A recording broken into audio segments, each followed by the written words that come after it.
وده حبايبي الشامبو بتاعنا، الشامبو اللي مصنع بأفضل الطرق لصناعة الشامبو. شايفين اللزوجة عالية جدا، لزوجة كريمي وجودة ممتازة وروعة جدا حبايبي. فجماله يتكاته وحركاته حاجة ممتازة.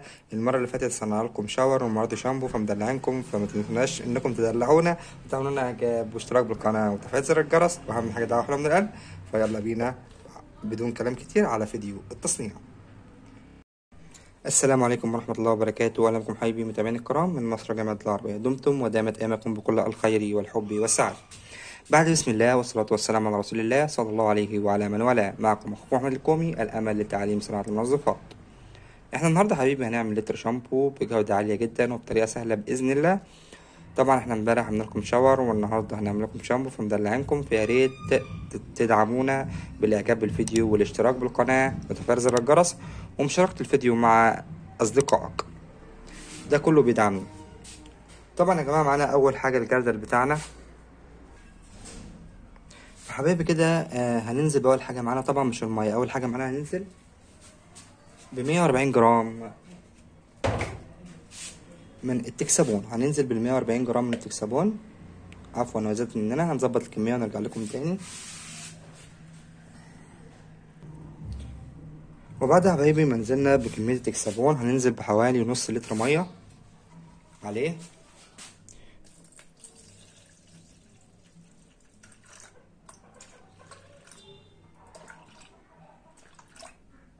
طبعا هحط الميزانة تحت في بوزن،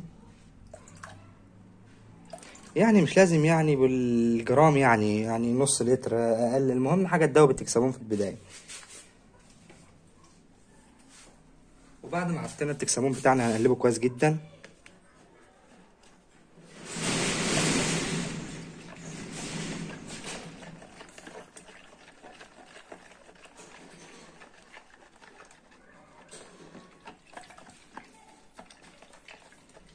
وبعد ما قلبنا التكسبون يا جماعة هنسيبه، المفروض ان احنا نبيته ليلة كاملة عشان يدوب تماما بكل سهولة.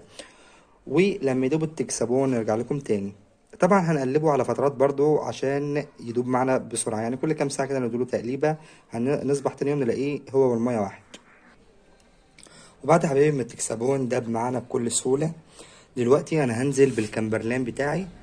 طبعا انا هحط هنا 40 جرام من الكمبرلان الكي دي يا جماعة. هنضيف ال 40 جرام مع التقليب الجيد. بسم الله. ثواني يا جماعة.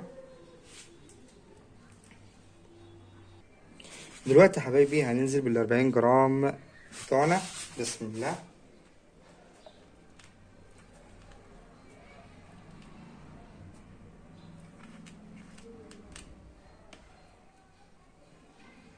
نكمل 40 جرام يا جماعة ونرجع لكم تاني.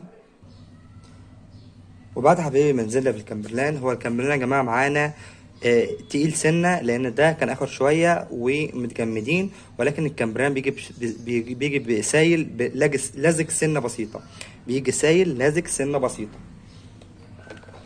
فعشان ما تقلقوش لو لقيتوه سايل، أهم حاجة ندوبه كويس جدا يا جماعة وياخد وقته لحد ما يدوب تماما. أهم حاجة ندوبه كويس جدا.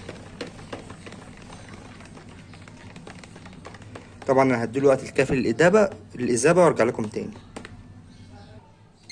وبعد حبايبي ما الكمبرلان بتاعنا داب تماما، طبعا الكمبرلان هيرفع الزوجة معانا. الكمبرلان هنا خواص رفع الزوجة وتثبيت الرغوة ايضا، يعني مش رفع الزوجة بس، تثبيت رغوة. طبعا هنستنى لما الرغوة تهدى بتاع المنتج، ونظبط البي اتش بتاعنا. والبي اتش من الحاجات المهمة جدا. نصبر ونرجع لكم كمان شوية لما الرغوة تهدى. وبعد ما الرغوة بتاعتنا هدت كده، دلوقتي هنظبط البيتش بتاعنا. طبعا سنة لما الرغوة هتت يا جماعة، لان الرغوة لو عالية جدا هظبط البي اتش. لو البي اتش جه ناحية الرغوة هيكون بي اتش كاذب، لازم نقيس بعيد عن الرغوة. طبعا انا في البداية عامل محلول ملح الليمون حمض الستريك، مدوب نص معلقة شاي من ملح الليمون في نص كوباية مية. هضيف سنة مع التقليب، سنة بسيطة جدا يا جماعة، وأقلب كويس جدا.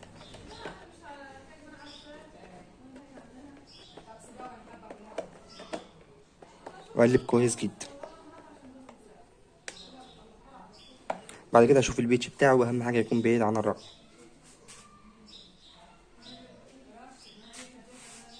اخد ورقه صغيره جدا من البيتش.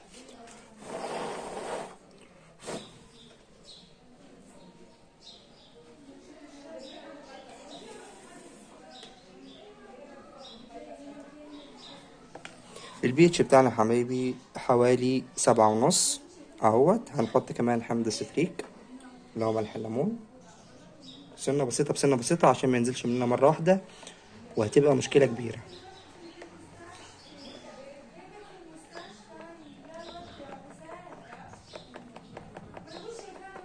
وارجع تاني اشوف البي اتش.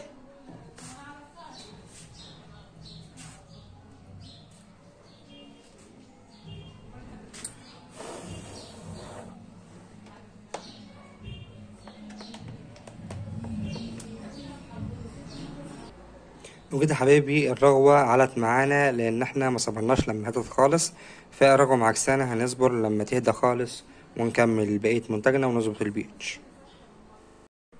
وبعد يا حبايبي ما الرغوة هدت معايا سنة، عفوا كده انا ظبطت البيتش عشان طول الفيديو وما الفيديو ما طولش معاكم. فدلوقتي تعالوا نشوف البيتش بتاعنا. طبعا زي ما قلت لكم بعيد عن الرغوة، ما صبرتش لما هدت خالص لان انا مستعجل ان اخلص الفيديو ليكم.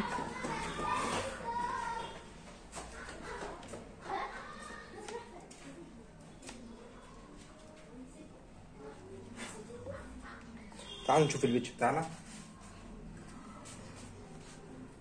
ما بين الخمسة وما بين الستة 5.5 يا جماعة اهوت، 5.5 ما بين الخمسة وما بين الستة. يا رب تكونوا شايفينه كويس.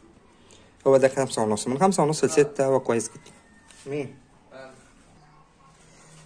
وحبيبي بعد ما ظبطنا البيتش بتاعنا على 5.5، طبعا عاوز تشوف الطريقة بالظبط بتاع قياس البيتش راجع الفيديو اللي فات، فيديو الشاور، هتلاقيني ظابط البيتش بكل تفاصيله. بعد ما ظبطنا البيتش هحط بالظبط 20 جرام من البيبي فور، والبيبي فور هيزود من الرغوة معانا بتاع الشامبو. هنحطه ونقلبه كويس جدا.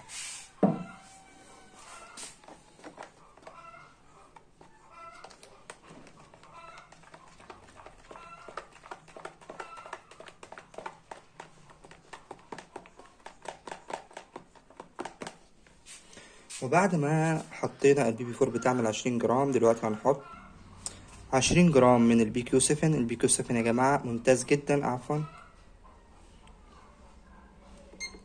البي كيو 7 ممتاز جدا لتنعيم فروة الراس. هنحط 20 جرام.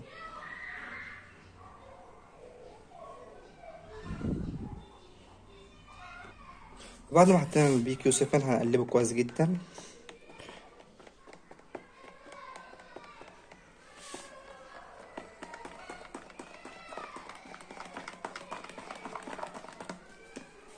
وبعد ما قلبنا البي كيو 7 دلوقتي هنحط، طبعا انا مدوب الملح خارجي يا جماعه، مدوب بالظبط 10 جرام من الملح الطعام في 5 اضعافه ميه. هدوبهم كويس جدا، وبعد ما دابوا تماما هضيفهم. واهم شيء يا جماعه الملح يكون دايب تماما، مفيش اي ترسبات في القعر، حتى لو في ترسبات نصبر عليها وندوبها تاني. الملح لازم يكون دايب كويس جدا عشان ما يعملش معانا كتل هتكون صعبه في الاذابه. طبعا هنضيفه مع التقليب السريع.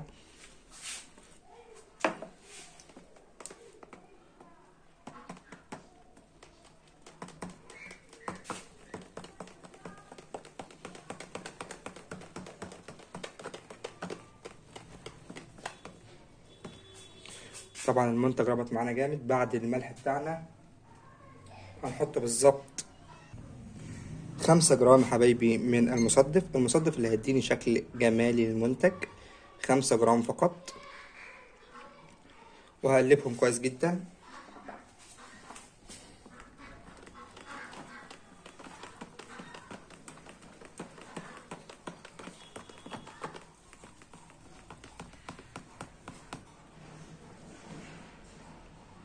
بعد كده هكمل منتجي. هزود متر للاخر دلوقتي، هكمل متر للاخر وارجع لكم تاني. وبعد يا حبايبي ما كملنا ميتنا للاخر وخلاص المنتج بتاعنا كده اصبح لتر كامل بالظبط. لحد هنا لتر يا جماعه. طبعا هيخس شويه لان الرغوه طالعه. بعد هسيبه بقى لما يهدى خالص، ونرجع نحط بعد كده نقول لكم على المادة الحافظة ونسبتها، ونقول لكم على المنتج بعد ما يكون راق ونشوفه مع بعض. وبعد ما سيبنا المنتج لحد ما هدى وسيبناه يوم كامل يا جماعة وهو هدى تماما، تعالوا نشوف المنتج بتاعنا. بسم الله، بسم الله ما شاء الله يا جماعة، لزوجة كريمي. بسم الله، زي ما انتم شايفين لزوجة كريمي يا جماعة. بسم الله ما شاء الله، حاجة روعة، حاجة ممتازة جدا. بسم الله ما شاء الله. طبعا انا هسيب نفس اللون بتاعه، اللون الطبيعي. عاوز تحط له لون مفيش ادنى مشكلة كده. ما قلناش الا 2 جرام مادة حافظة. هتحط بيكرول، هتحط يعني اي مادة حافظة تنفع الوسط الحمضي. في بنزوات صوديوم هتلاقيها عند اي عطار، دي بتتحط للمأكولات. كده المنتج بتاعنا الحمد لله خلاص خلص. منتج روعة، منتج ممتاز بإذن الله. طبعا يا جماله يا حركاته يا تكاته، حاجة كده روعة. أتمنى أن يكون الفيديو عجبكم.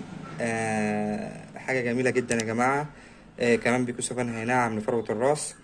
في البداية لو عجبك الفيديو اعمل اعجاب بالفيديو واشتراك بالقناة وفعل الجرس حتى يصلك كل جديد. من أخوك أحمد الكومي، وأهم حاجة دعوة حلوة من القلب، وشكرا والسلام عليكم ورحمة الله وبركاته.